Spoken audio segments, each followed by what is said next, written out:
Duk, bapak butuh pupuk, duk, hutang uang 3 juta. Kira-kira dikasih apa tidak? Oh, dikasih nengor. Sebelah ini tuh rapat beres gitu. Semaro sih dikasih. Dikasih. Kira-kira anaknya nagih apa tidak? Beban titil. Teman-teman sahabat, kalau kita ngasih orang tua, jangan lihat sedikit banyaknya. Tapi kalau orang tua menerima, itu insya Allah akan menjadi berkah untuk kita. Itu kalau orang tua masih bisa kerja. Kalau masih bisa kerja, tolong ngasihnya tidak lebih dari 10%.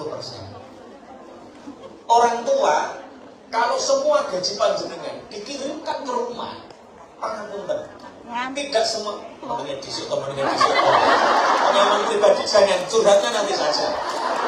Itu biasanya orang tua itu akan diuji sama Allah. Diuji sama apa? Doakannya punya anak di Hongkong enak ya, dapat gaji terus tiap bulan. Akhirnya dia itu kadang doanya kita nggak boleh pulang seakan-akan. Kita pulang kadang uangnya habis. Iya. Makanya kalau orang tua masih bisa kerja, kalau ngasih uang orang tua 10%, kalau gaji 4 juta ya 400.000. Kalau gajinya 8 juta ya 800.000. Kalau orang tua menerima itu sudah luar biasa. Itu yang ketiga.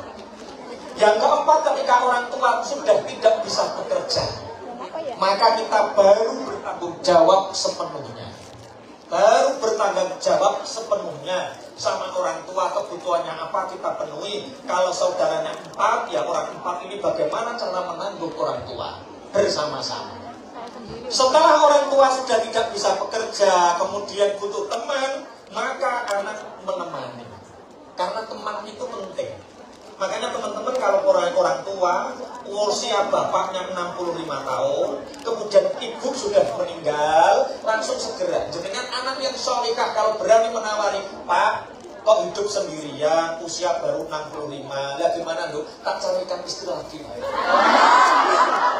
Loh, siapa tahu doa teman saya dari Hongkong banyak orang. Kalau ada anak yang seperti ini, saya jamin anak yang sholihah. Karena ternyata secara psikologis orang tua itu ketika nggak ada teman, itu yang dibutuhkan teman. Kadang anak tidak bisa menemani 24 jam, butuh teman ngobrol, butuh teman curhat, masa cek curhat sudah 5 tahun, butuh teman tidur itu. Cuma ini janjinya Allah dalam Al-Quran.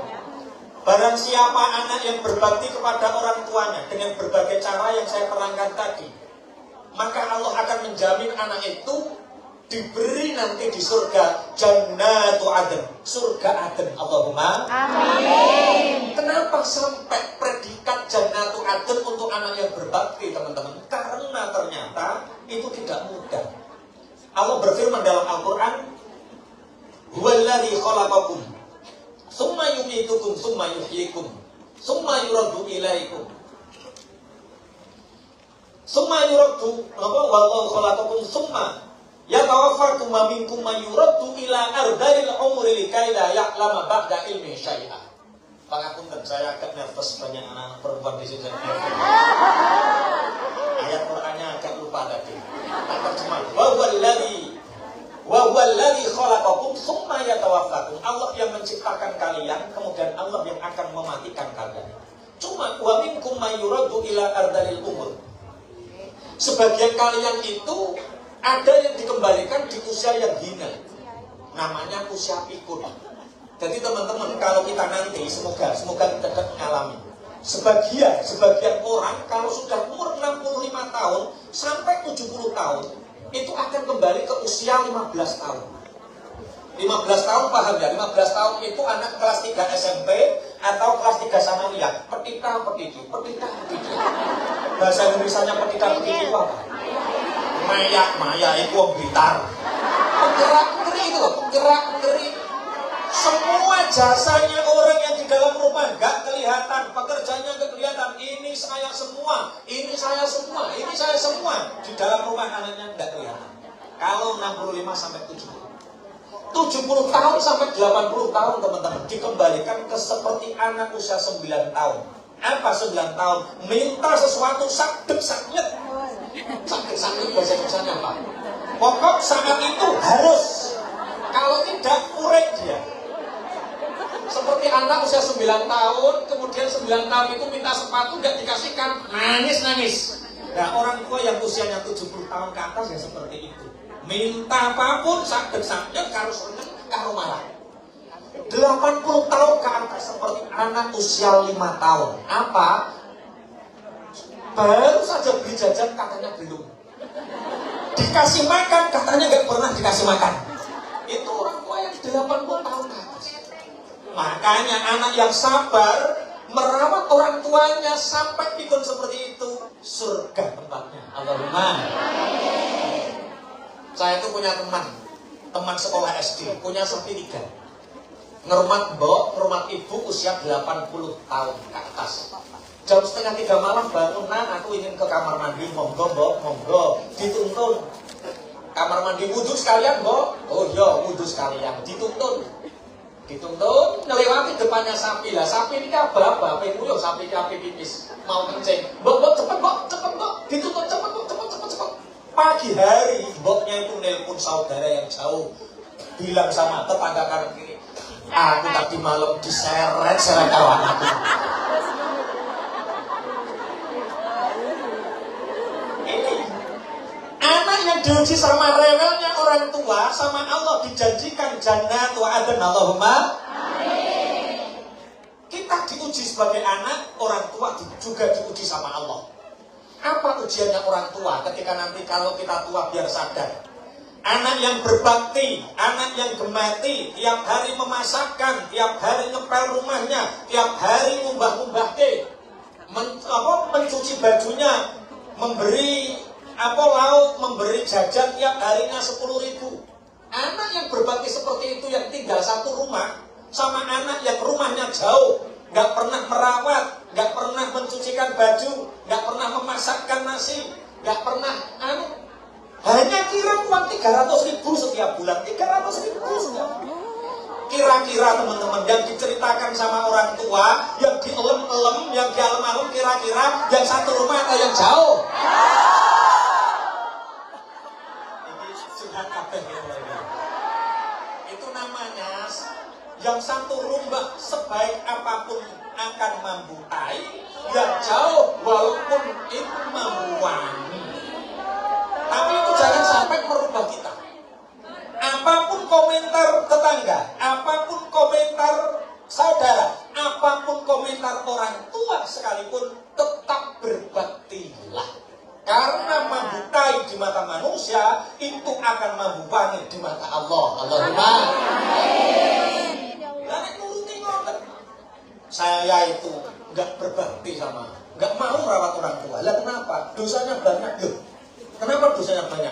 Orang tua itu Pak Yai mantel terus sama saya. Mantel terus ya. Apakah itu nggak dosa? Begini, kesalahan-kesalahan dalam rangka taat teman-teman, kesalahan-kesalahan dalam rangka taat kalau kaidah fikih itu dimakfu oleh Allah, diampuni oleh Allah. Allah memerintahkan kita sholat pun sampai sholat terus kurang khusyuk, kurang tumakninah, diampuni Allah. Allah meminta kita berbakti, gembati sama orang tua, berbakti, banyak kesalahan, diampuni oleh Allah. Akhirnya saya nggak pernah satu rumah, tak tinggal jauh saja. Dan terus ngomong sing rumah sama. Makanya ayo, walaupun kita membutai di mata manusia, tetap berbakti di mata Allah. Allahumma amin. Nah sekarang pangapunten, kalau kita menyangka satu rumah banyak dosa, nggak akan ada anak yang berbakti.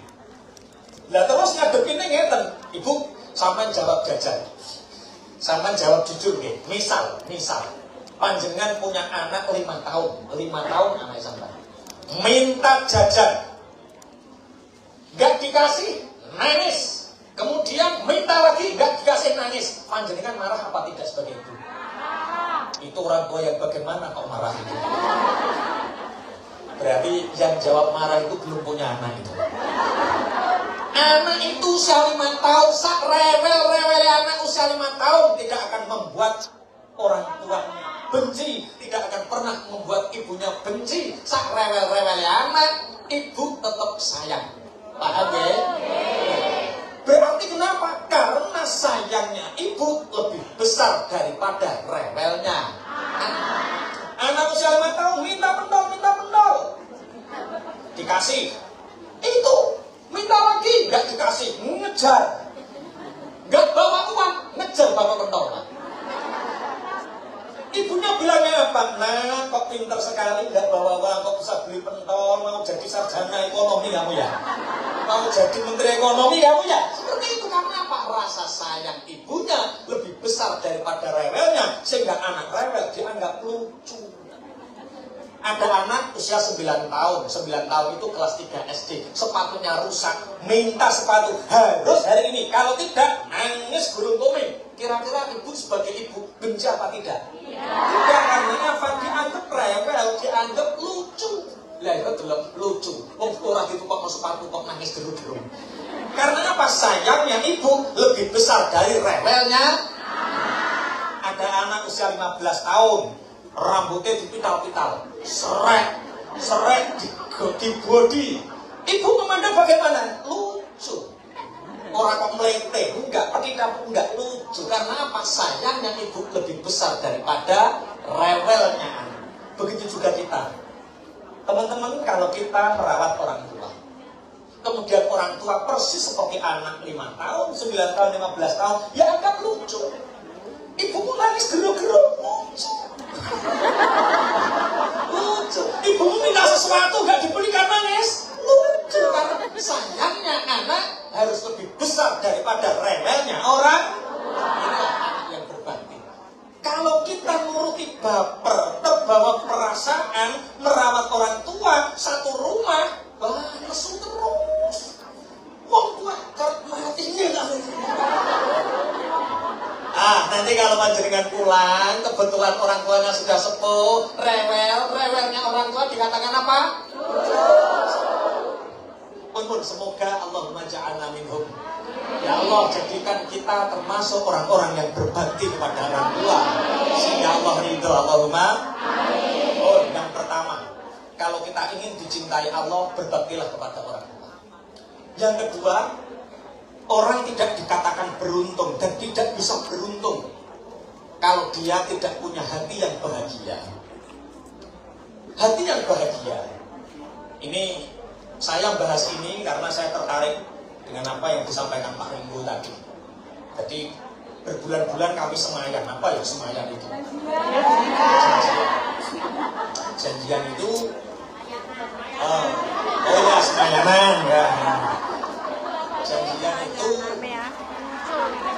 semayanan. Beberapa tahun yang lalu di Hong Kong itu ada jemaah yang ingin haji, ingin umroh. Karena di sini banyak orang TKW, TKI ingin umroh dari Hong Kong. Tapi belum ada fasilitas karena masih rawan penipuan. Makanya kemarin tadi pagi kita ngobrol banyak. Insya Allah beliau mau ngurusi izinnya lewat pemerintahan. Masih diusahakan. Beliau masih nunggu saya lagi datang lagi ke sini untuk bagaimana memproses hubungan antara Indonesia sama Arab Saudi. Nanti yang riwari Indonesia Arab Saudi itu saya, yang di sini Pak Ringo itu beliau mau. Nah, insya Allah kalau memang Allah mudahkan panjenengan sedoyo untuk haji tidak usah menunggu 40 tahun dari Indonesia. Di sini langsung berangkat. Semoga tidak ada yang tertipu karena ingin haji langsung berangkat. Ternyata nggak jadi haji. Tapi insya Allah kalau umroh sudah ada beberapa, tapi masih kurang pelayanannya. Insya Allah nanti kalau ini Allah mengijabah, terkabulkan doa panjenengan bisa umroh dan haji itu cepat langsung dari. Beliau banyak bercerita tentang apa yang dialami TKW di Hong Kong. TKW Indonesia itu ternyata Pak Kiai di sini itu banyak TKW yang tanda kutip sudah 5 tahun di Hong Kong tapi masih gak punya uang dan terlilit hutang. Banyak. 10 tahun. Itu, oh berarti tema pagi ini saya harus menerangkan tentang konsep bahagia. Semoga setelah ini kita menjadi orang yang bahagia.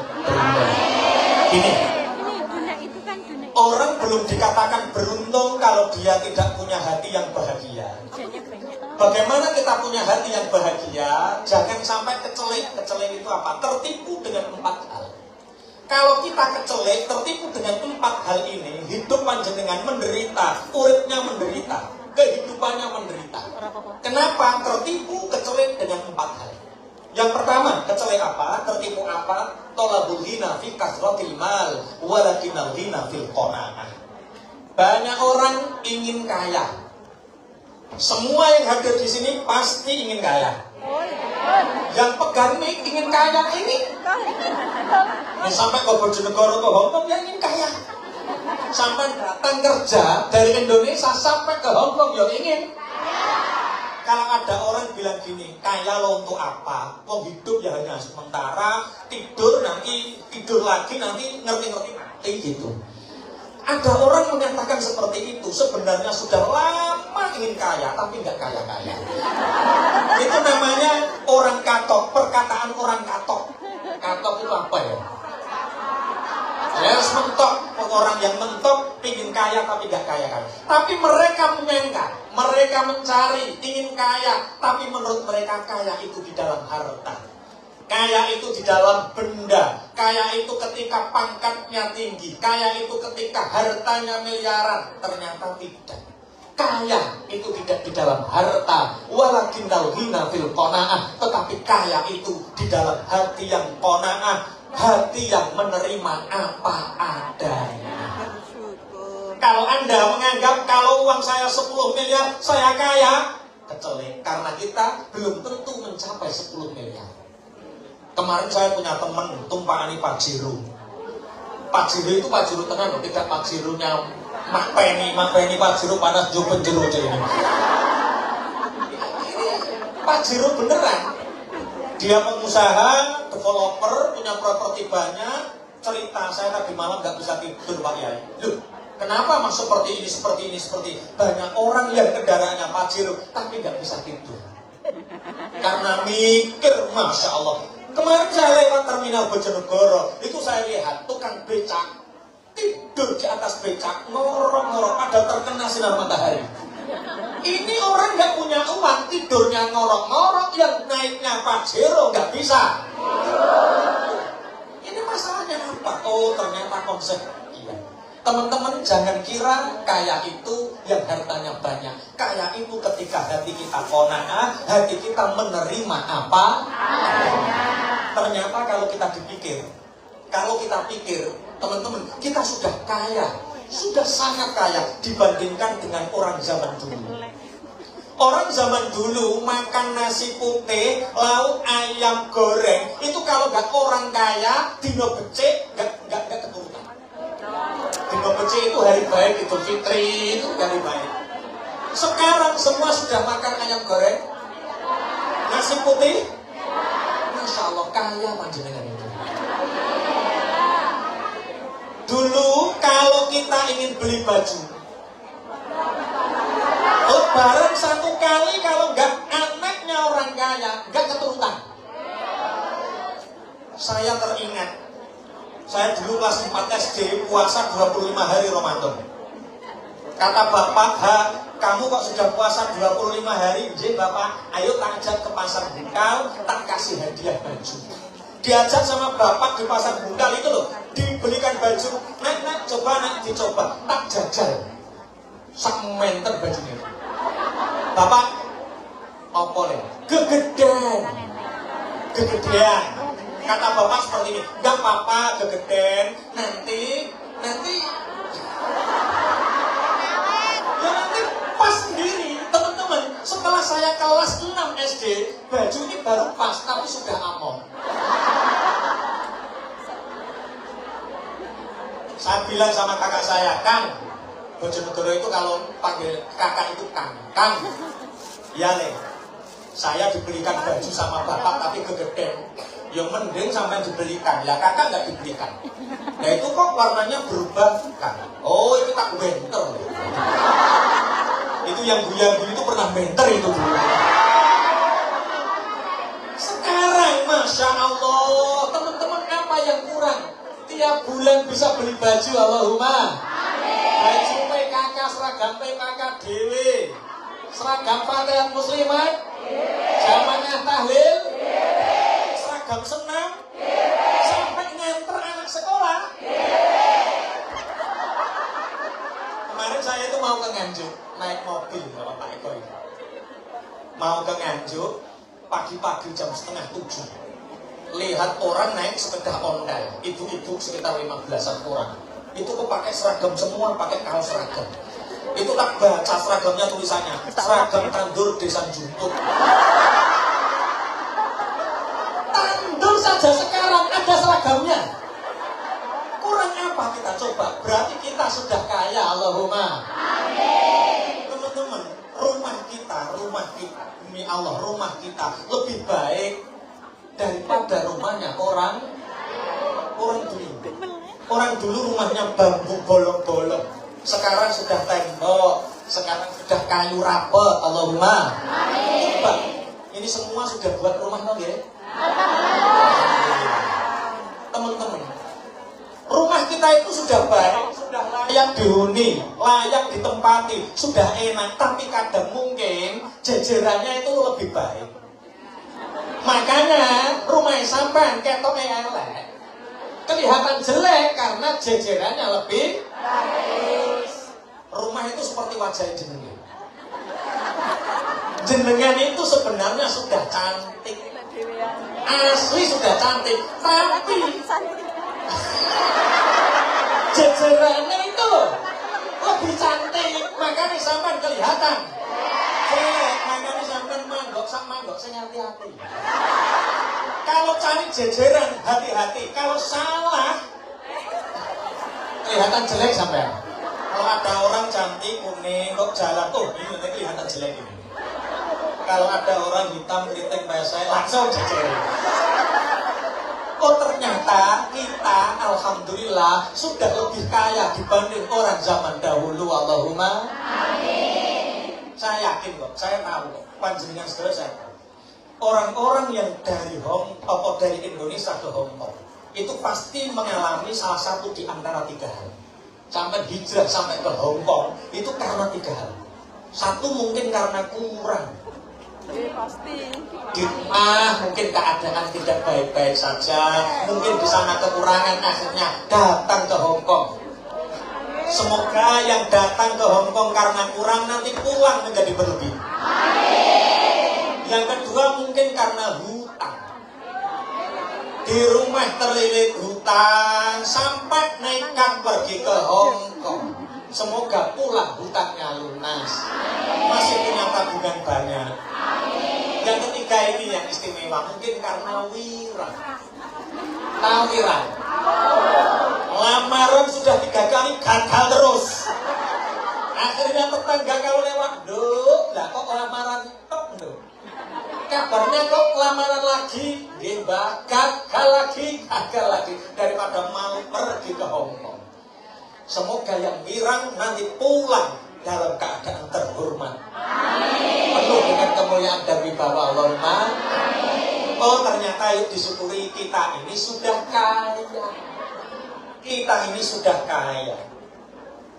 Teman-teman saya sama istri pernah jalan-jalan ke rumah Habib Ahmad Al-Atos.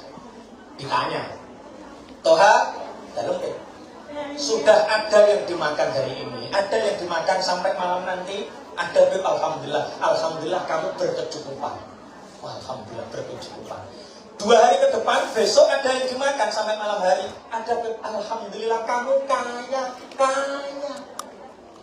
3 hari ke depan ada yang kamu makan, ada Beb, insya Allah ada. Kaya sekali kamu, kaya. 5 hari ke depan ada yang kamu makan, ada Beb, jangan-jangan kita berlebihan. Loh, ternyata untuk ukuran kaya 3 hari ada yang kita makan, kita sudah kaya, gak perlu khawatir. Jadi tak lihat ini wajah-wajah ini tidak hanya 3 hari yang dimakan. amin. Berarti kita sudah sangat disyukuri dulu, kita ini kaya. Kurang apa kita coba? Kurang syukur. Sing ini kurang syukur. Sing ini kurang akeh. Sing ini modelnya kenapa tepat mulai. Kurang syukur, kurang akeh. Kurang apa? Kurang syukur. Allah sudah ngasih kita banyak, teman-teman. Allah sudah ngasih kita banyak. Tapi hati yang kurang menerima ini, hati yang kurang qanaah ini menyebabkan kita kurang bersyukur. Rasulullah Shallallahu Alaihi Wasallam bersabda, Al-qalil minal mahbub kathir. Sedikit dari yang kita cintai akan terasa besar. Allah sudah kita ngasih Allah, makanya seakan-akan pemberian itu hanya sedikit. Ini kelihatannya nggak paham. Gini. Ini semua pernah mengalami masa muda ya. Masa yang sekarang masih muda. Masa kita merasakan jatuh cinta.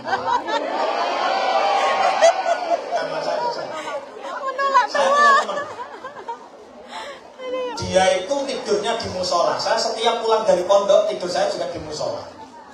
Di musola itu teman saya itu jatuh cinta sama anak gadis namanya Siti. Siti. Tiap malam yang diceritakan apa? Siti. Padahal Siti nggak pernah ngasih apa-apa. Suatu saat teman-teman, teman saya ini, sahabat saya ini jalan-jalan di desa saya itu jalan-jalan, ketemu sama Siti. Kebetulan Siti saat itu tersenyum, mesem. Ini namanya orang lagi jatuh cinta. Satu musola dikasih kabar, saya tadi ketemu Siti. Wes, ini wes mau cerita ke. Beda ini, Siti ini beda. Siti kenapa? Siti tersenyum. Senyum saja yang tidak bernilai materi. Kalau dari yang dicintai, senyum itu akan sangat berharga, sangat bernilai. Suatu saat teman saya jalan-jalan lagi, ketemu sama Siti, dikasih permen kopiko sama Siti. Masya Allah, satu musola geger. Kenapa? Karena kopi itu diocek, didilat, masukkan plastik, masukkan saku. Nanti diocek, dilat lagi, masukkan plastik lagi, kasih sak lagi. Teman-teman heboh, kakang, opo. Itu apa? Kopi kok mulia sekali. Kopi kok didilat, masukkan plastik, masukkan saku, kok mulia. Jangan remehkan kopi konya. Saya beli kopi kok 1 truk kuat. Ya terus ini kopi kok dari sini. Alkohol minal mabuk kathirun. Sedikit yang dari yang kita cintai akan terasa besar nikmat. Allah sudah kita ngasih banyak sama kita, tapi hanya cinta kita kepada Allah yang kurang, sehingga sebanyak apapun pemberian Allah seakan-akan kurang. Berarti jawabannya teman-teman, kita sudah kaya apa belum? Sangat kaya. Yang kita baik apa? Syukur dan qanaahnya. Qanaah itu bisa berupa uang, kita qanaah, fisik, kita qanaah, kita qanaah. Saya pernah pesan sama ibu. Hidup saya dari kecil itu nggak pernah namanya ngersulo dengan keadaan. Ngersulo itu apa ya? Ngeluh. Sabar. Ngeluh. Nggak pernah ngeluh. Sabar, urusan fisik, urusan apa nggak pernah ngeluh. Dari kecil saya percaya diri. Karena apa? Karena ibu menanamkan bahwa pemberian Allah itu yang terbaik. Saya sebenarnya, itu dari Siti itu. Permen kopi itu dari Siti. Cerita Siti langsung kopi nyata. Sudah, nanti bagi-bagi kopi punya nanti. Ini singkat bener saya ingin. Terus bener-bener film bagi-bagi. Tahun 97 teman-teman. Saya itu mengikuti pelatihan. Saat itu saya menghafalkan kitab Alfiyah. Menghafalkan kitab Alfiyah, kebetulan liburan Syakban seperti ini, kalau pondok salaf liburan. Liburan ditanya sama Pak Lurah, nanti mondok kerja apa? Ya nggak tahu Pak Lurah. Nah ini ada program dari Dinas Sosial, anak-anak yang cacat seperti sampean itu akan dilatih skill. dilatih jahit, dilatih servis atau apa. Nanti yang terbaik akan dikirim ke negara-negara yang maju, Jepang, Korea, Denmark. Saat itu ada 25 anak yang kakinya seperti saya, cacat. Saat itu 25 anak dikasih kursus 2, 1 jahit, 2 elektronik, servis elektronik saat itu. Kebetulan di antara 25 anak ini yang terbaik nilainya tertinggi saya. Saat itu saya baru menyantren di pesantren 4 menginjak 5 tahun. Saat itu dipanggil sama ketua dinas sosial Bojonegoro bahwa saya berhak untuk mendapatkan kerja di Jepang, magang di Jepang. Gajinya saat itu pangapunten 12 juta. Kalau sekarang mungkin bisa 40 juta. 12 juta tahun 97. Pertanyaannya, ini saya harus ke Jepang kerja atau melanjutkan menghafalkan Alfiah?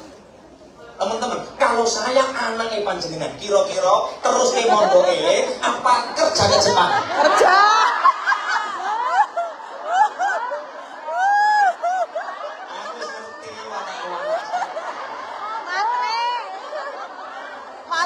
Kata bapak saat itu, sowan sama Mbah Yai, sowan sama Mbah Yai, minta petunjuk sama Mbah Yai. Apa kata Mbah Yai? Nurut. Saya sowan Mbah Yai, saya ini dari dinas sosial mendapatkan predikat terbaik nomor 1 di antara 25 santri anak difabel. Kemudian dapat tawaran di Jepang untuk magang sekalian langsung kerja di sana, gajinya 12 juta. Ketika itu Mbah Yai, kalau ingin orang mulia, 1 harus punya ilmu, 2 kudu wanita tirakat, nomor 3 keluarga yang mendukung atau nek ngarani pangkat, terus skill, ilmu, karo tirakat. Pokok telu niki napa diwalu tirakat, pangkat, karo napa skill, ilmu. Lah terus gini, mungkin skill kamu bisa jahit, iya. Tapi kelihatannya kamu belum tirakat. Ini ada amalan, saya disuruh puasa 3 tahun, nggak boleh batal sekalipun. Namanya dalail sama ngerowot. Ngerowot itu nggak boleh makan nasi beras, nggak boleh makan daging selama 3 tahun. Nah ini di Jepang nggak mungkin bisa. Jadi saya intinya melanjutkan mondok. Tahun 98 akhirnya yang berangkat ke Jepang itu anak yang juara 2. 98 teman-teman. 98 itu akhirnya reformasi. Anak-anak cacat dari negara-negara maju dipulangkan semua, termasuk teman saya yang ke Jepang. Saya saat itu di pesantren, karena saking senangnya dinas sosial, saya yang peringkat 1 yang berhak menerima hadiah saat itu, namanya BRIS. Hadiah BRIS itu anak polio seperti saya dikasih seperti sepatu, pakai tumpuan kawat besi, pokoknya alat elektronik itu. Kalau pakai sepatu sarung itu nggak kelihatan cacatnya. Jalan ganteng, pakai celana jalan ganteng, namanya BRIS. Alat itu harganya 24 juta saat itu, hanya disuruh beli 95.000 sama dinas sosial. Saya matur ibu nangis-nangis, Mbok, ini ada dari dinas sosial, Mbok, alat namanya BRIS, alat biar apa? Biar saya kelihatan ganteng, biar saya kelihatan tampan. Saat itu usia saya 18 tahun. Anak usia 18 tahun pasti ingin perfect, ingin ketok ganteng. Ada alat yang mestinya 24 juta, suruh beli 95.000 saja. Apa kata ibu? Apa kata Mbok? Urip iku apa? Hidup itu apa adanya. Kekuranganmu jangan pernah engkau tutupi. Gantengnya wajahmu tetap ijekar karo gantengnya hatimu. Tampaknya wajahmu pasti akan terkalahkan dengan cahaya ketampanan hatimu. Wes toh, nanti kalau kamu hidup apa adanya, biarkanlah kekurangan dari Allah itu anggap keistimewaan. Pasti ada wanita-wanita cantik yang tertarik dengan hatimu. Tapi kalau engkau tutupi, seneng karo fisikmu, ngerti nek kue cacat, mundur. Ternyata teman-teman, alhamdulillah istri saya juga cantik-cantik. Alhamdulillah.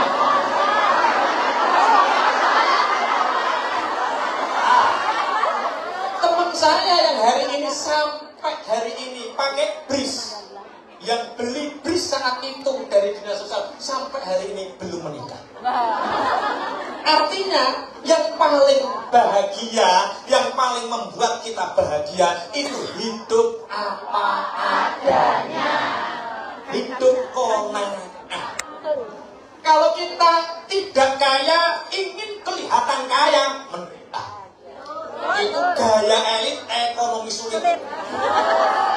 Kalau hutang seperti orang kaya, tapi giliran bayar susahnya minta ampun. Ada orang yang di sini? Ada. Ayo latihan. Oh, ternyata kita sudah kaya, alhamdulillah. Sampai syaratnya hidup apa adanya. Jangan ingin kelihatan kaya, jangan ingin kelihatan mewah, jangan ingin kelihatan lebih baik. Hidup apa adanya, sesederhana mungkin. Bon, Allahumma sholli ala Muhammad. Kalau ingin hati kita bahagia, jangan katakan kaya itu di dalam harta benda, kaya itu di dalam hati yang qanaah. Hati yang apa?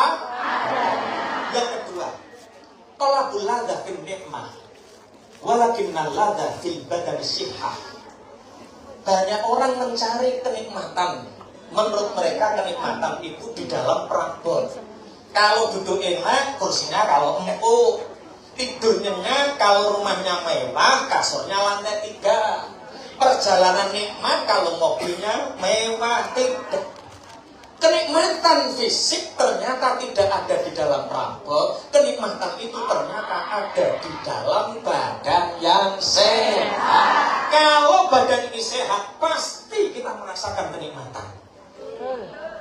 Banyak orang pangapunten, hartanya banyak, rumahnya mewah, megah, miliaran, mobilnya 8, rumahnya lantai 8, tapi nggak pernah makan nasi putih, orang doyan sego beras, tiap hari makan nasi jagung. Karena apa? Wah, apa diabetes. Ada orang tiap tahun ke Turki, uangnya banyak. Kalau dari Turki bawa karpet dari Turki, harganya 40 juta di ruang tamu, tapi nggak pernah bisa duduk di bawah. Dia duduk di, iya, karena apa? Asam aurat ya, asam aurat. Nah, itu bahasa Arabnya asam aurat itu. Yang suku-suku itu asam aurat itu. Wis rasa ditekuk di sini sambil istirahat.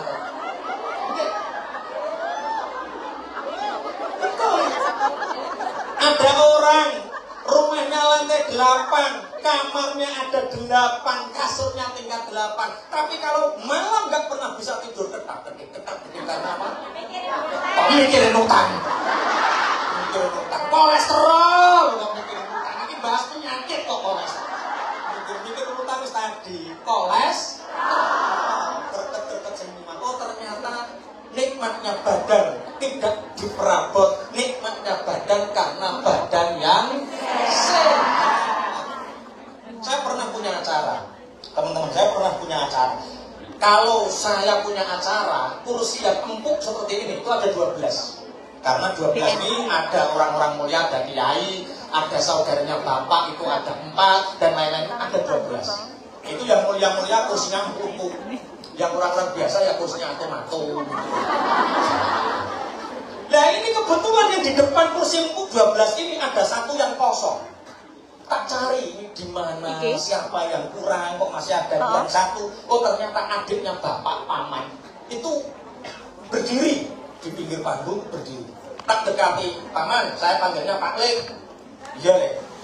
Kok berdiri di sini kok Pak Lek? Itu loh kursinya empuk, jenengan itu orang mulia, adiknya bapak. Monggo pinaraken riko, kursinya empuk, enggak di sini saja. Tolong ambilkan itu loh, Lek. Dingklek itu apa? Kursi kayu. Tolong cari kursi kayu yang ada lubangnya loh. Lah buat apa Pak Lek? Tak gua ada udun bukan? Pokoknya Pak Man saya itu udunen.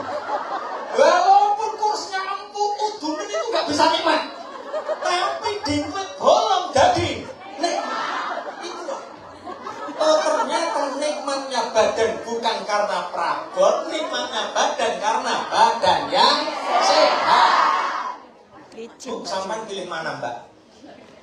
Teman-teman, sampai pilih yang mana? Misal, Aman punya suami, punya Licin. suami ganteng, Miskin. kaya, uangnya banyak, tapi penyakitan. Gak bisa dipakai. Itu orangnya juga kok. Sama suami yang gak terlalu ganteng ya biasa, gak hitam, keriting, rodok pesek, ya uangnya gak terlalu banyak, tapi sehat. Pokok sebenarnya ini penean. Maksudnya kalau ada hujan, gendengnya bocor ya menek. Kira-kira sampean pilih mana? Ya. Oh, itulah nikmatnya sehat. Saya pernah tanya sama Pak Dokter, Dok, kenapa orang itu bisa sakit? Itu faktornya 3, Pak Yai. 1 karena genetik itu karena keturunan. Seperti epilepsi, termasuk diabetes, itu ada faktor keturunan. Itu hanya 5%. 5%. Yang 25% itu pola makan yang salah. Sering makan jeroan menyebabkan penyakit kolesterol, pitik potong jeroan, ayam potong jeroan itu kolesterol. Sering makan kacang-kacangan, sering makan melinjo, asam urat. Itu faktornya 25%. Terus saya tanya, ya yang kemudian yang 70% apa dong? Kan baru 30%. Oh, yang 70% itu karena pola pikir yang salah. Bahasa Jawa ini kebanter nek mikir, kekencengan nek mikir. Ketika pikiran ini kencang, ketika pikiran ini kaku, maka otot-otot akan menjadi kaku. Kalau otot menjadi kaku, usus juga jadi kaku.